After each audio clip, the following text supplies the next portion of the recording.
அத்தை.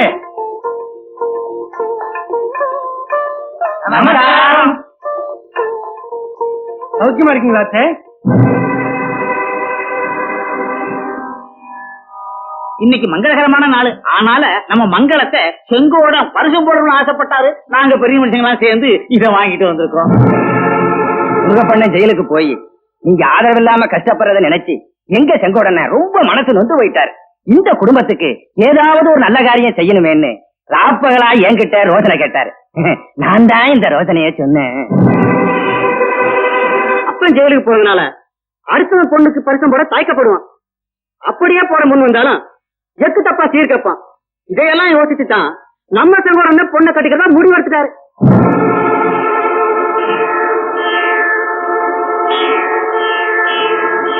வெத்தலை பாக்கு தட்டு இல்லாம வந்திருந்தா ஒருவேளை சோறாது போட்டிருப்பேன். இப்ப பச்சை தண்ணி கூட கிடையாது. மரியாதை எந்திரிச்சு வெளியே போங்க.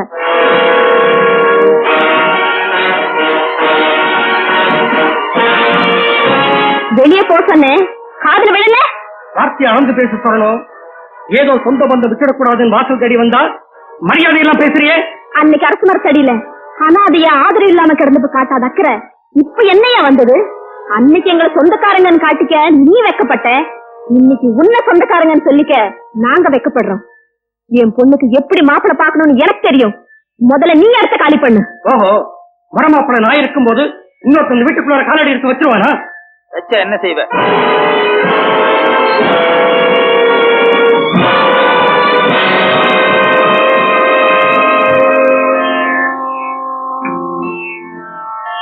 இன்னும் 2 மாசத்துல ஒரு நல்ல மாப்பிள்ளையா பார்த்து இதே வீட்டு வாசல்ல கல்யாணத்தை நடத்துறேன்.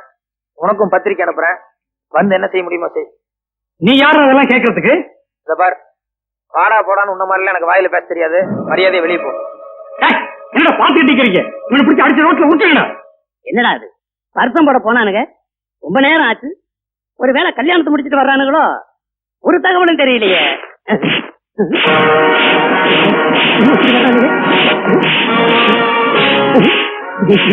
என்னடா அது, பரிசம் போட போனானுங்க, பார்சல் மாதிரி உண்டுகிட்டு வர்றானுங்களே.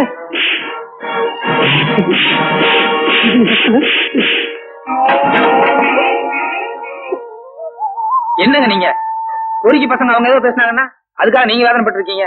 அது இல்ல தம்பி, நாம முடங்க பாயில்லைங்கிறதுக்காக சடங்க நிறுத்த முடியுமா? என் புருஷன் வர்ற வரைக்கும் பொண்ணோட கல்யாணத்தை தள்ளி போட்டோம்னா 4 பேரோட பழிப்பாவத்துக்கு ஆளாயிடுவோம். அத நினைச்சுதான் போ வேதனைப்படுறேன்.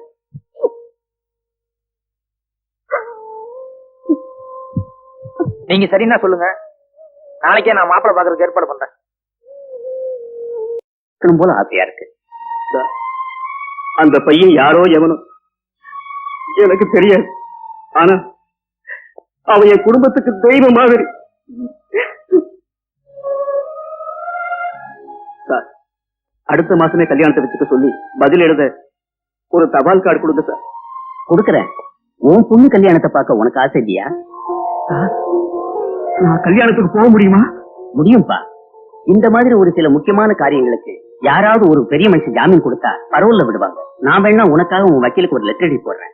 அவர் கண்டிப்பா ஏதாவது ஒரு ஏற்பாடு பண்ணுவார்.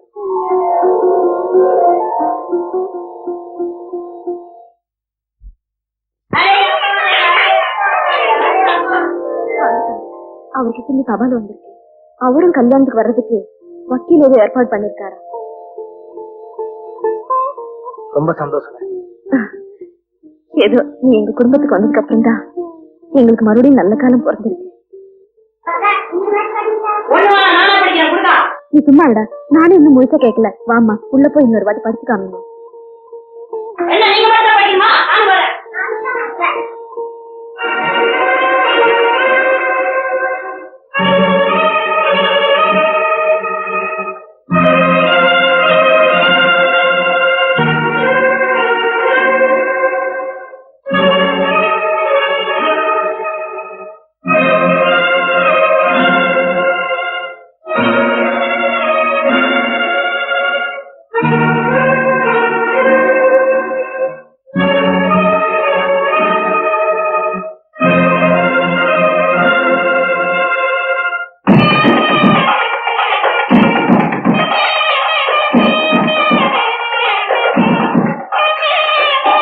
முகூர்த்தத்துக்கு தாடி எடுத்து ஆரம்பிக்கலாமோ? ஒரு 10 நிமிஷம் இருங்க சாமி, பொண்ணோட அப்பா வந்து.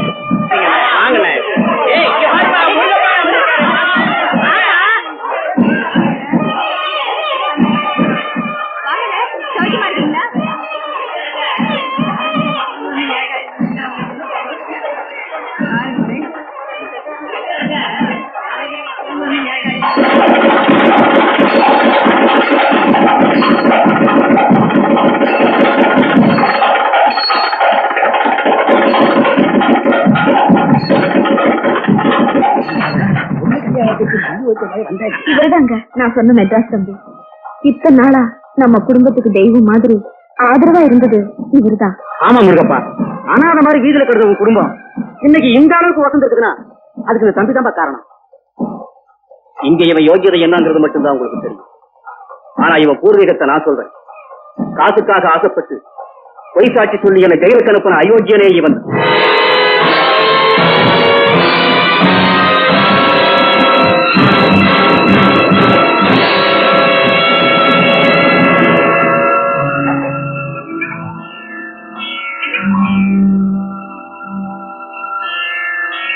பிக் பாக்கெட் அடிக்கிறதுல இருந்து திருடுற வரைக்கும் எல்லா அயோக்கியத்தனமும் இவனுக்கு கை வந்த கலை. ஏதோ ஒரு பெரிய தப்புக்கு திட்டம் போட்டுதான் இந்த ஊருக்குள்ள யோகியமாறு நடிச்சுக்கிட்டு இருக்கிறான்.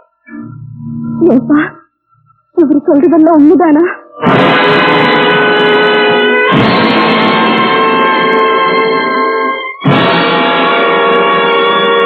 என் புருஷனையே ஜெயிலுக்கு அனுப்பின பாவினி உன்னை போய் என் தம்பி மாதிரி நினைச்சேன் பாரு.